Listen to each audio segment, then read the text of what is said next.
And welcome back here to Live Now from Fox. I'm Andrew Kraft. We take you now about 3 hours east of the Seattle area. Take a look at that live picture there over the Seattle skyline. A gorgeous view there. But this story next is very tragic here. I want to put up some of this photos and video that we have. This is what we know. 3 young girls were reported missing last week. They were found dead yesterday. That's according to the Wenatchee Police Department in Washington State. Authorities now searching for their father, 32-year-old Travis Decker. He's wanted for 3 counts of first-degree murder and first-degree kidnapping.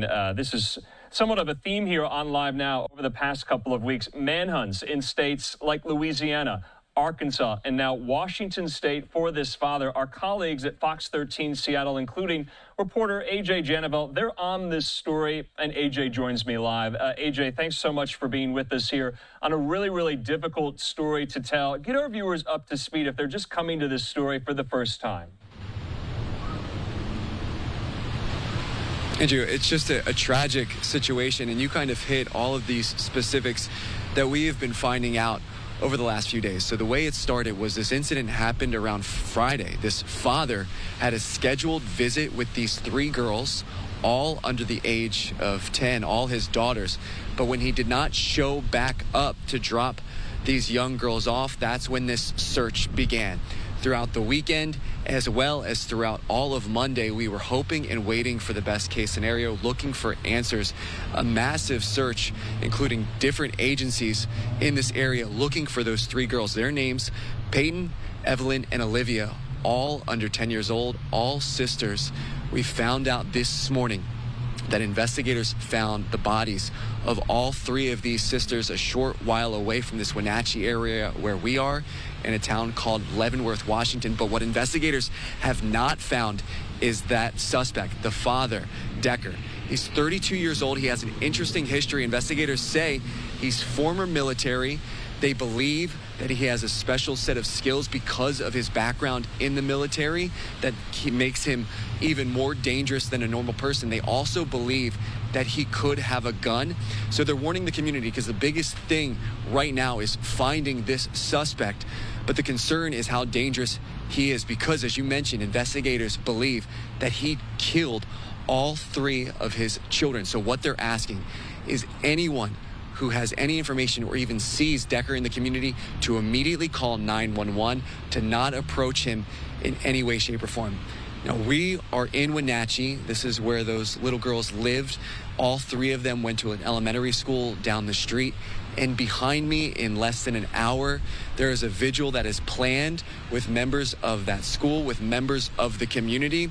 We've been hearing from people, from parents who got a chance to know these little girls through things like sports, through things like the classroom. And if, Andrew, there's any glimmer of hope within this absolutely terrible story, is this: the community support. In just a few hours, really today, a GoFundMe has raised about $200,000 for Whitney Decker. That is the mother of these 3 little girls. So you're seeing just how much of an impact this family has had on the community with how much money has been raised in such a short amount of time. Andrew? AJ, I have to ask about the mother in particular. Can't imagine what she's going through, the worst moments of her life. Have we heard from her at all? Have we heard from any other members of the family? We actually got a chance to speak to Whitney Decker, the mom, on Monday, and it's heartbreaking because she remained hopeful that her 3 girls would be returned safely. This is a situation, again, this visit was scheduled. This was something that was planned with the father, Travis Decker, and the hope was that there was some sort of mistake or some sort of incident that had happened to delay the returning of these 3 girls in the normal process of this scheduled visitation. Since we have found out this absolutely devastating information, all 3 of these girls believed to be killed by investigators, I've heard from family friends that Whitney Decker, the mom, is not in a position to comment. Okay. I have gotten a chance to speak to a close family friend, the person behind that GoFundMe, and what is she's saying essentially is the best way that the community can show their support is twofold. One is that GoFundMe, which I've mentioned before, has raised at this point nearly $200,000. But the other thing is that suspect is still out there. Wow. They want to make sure that if you know anything, that you stay safe, but you also contact police. Andrew?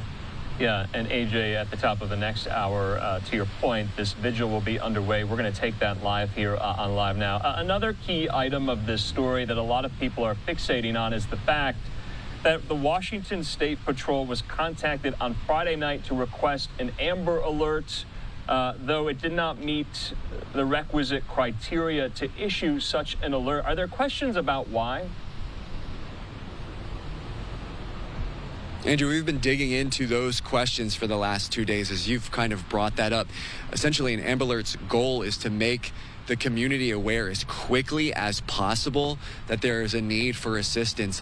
And when you find out that for some reason the specific details of this case did not rise to the level of an Amber Alert, with the hindsight that we have now, it's concerning and brings up a lot of questions. We've been working to get answers. One of the biggest focus right now, though, has been the fact that that suspect is still on the loose. So we are working to figure out exactly what happened in the situation. What, if anything, can be done to change in the future to prevent other situations like that. But the question you're asking is one that a lot of members of this community are asking as well. Yeah, and we don't have time now, but failed to mention that this unoccupied white pickup truck was also recovered from the scene near where these three girls' bodies were also discovered as well. He still remains on the loose, on the run. AJ Janavel with Fox 13 in Seattle. Thanks for bringing us this incredibly difficult story. We'll check in if there are any more updates.